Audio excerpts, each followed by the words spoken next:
Hey, I'm back again. Yeah, sorry about that. My phone stopped me when I was just in the middle of my speech. So yeah. So like I said before,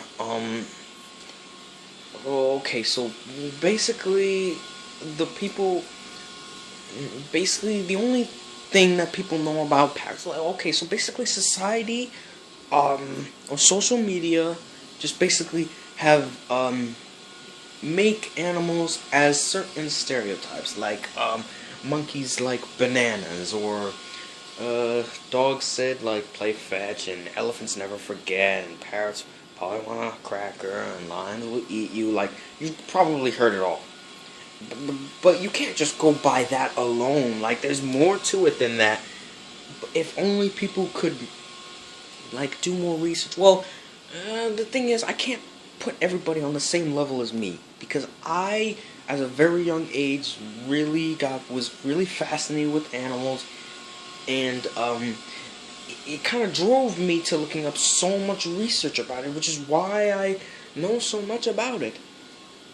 But people who probably don't know much about animals, but yet are fascinated by them, because I see so many times where I go out walking with Griffin, and people see me with them, and there are people who are fascinated by them, who want to hold them, and then there are people who are scared of him, like legitimately scared, like just like, oh, get that thing away from me. You know, they don't like birds because they think the bird's gonna bite them, and not all birds bite. Like, birds bite because well, that's if they were treated properly, they wouldn't bite. But some people legitimately think that parrots bite, just no matter who you are, no matter, just like, I don't know how they think that. It's just, I don't know. I wouldn't think that in that state of mind. But yeah, I'm reading too deep into it. So basically, people who are scared of birds think that the bird's gonna bite. But I tell them, no, the bird's not gonna bite you.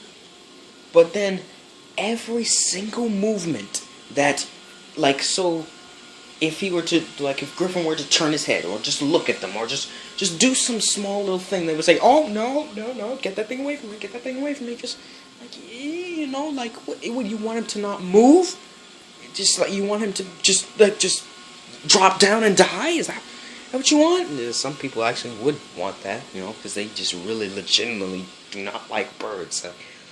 Yeah, just like, no matter what the size is, like, it could be a small parakeet, they still scared of it.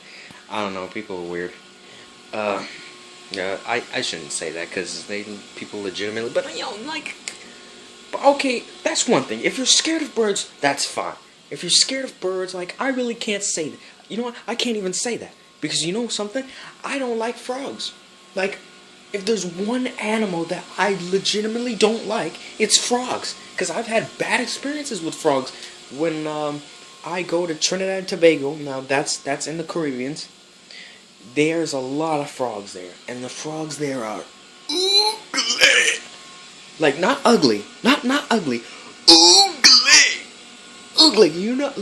When you come across something that's really so ugly that it just changes the way you form the words. It's just like, it has that big of effect on you. It's ugly. I'm actually, as I'm talking right now, I'm actually picturing the frog in my head. Ugh. It's just like, they have bumps on them, and it's like, ugh. I hate watching them. Ugh. The reason why I don't like them very much is because the one time when I was young, and I would go to my grandpa's house in Trinidad and Tobago, who lives right on the edge. The way the houses are formed in Trinidad and Tobago is kind of weird. But anyway, so it's near the jungle, right? And at night you hear the frogs going like, and it just makes your hair stand on end. It's just like, ugh. It's just creepy sounding. So yeah, there would be a whole bunch of frogs coming into the house, and one time a frog jumped on me. Ugh, God, it's a funny story. The frog came through the wall, and I ran into the other room, but my aunt was holding a phone, and it hit me on the head. And then when I turn around, the frog comes out of the door and just like attacks.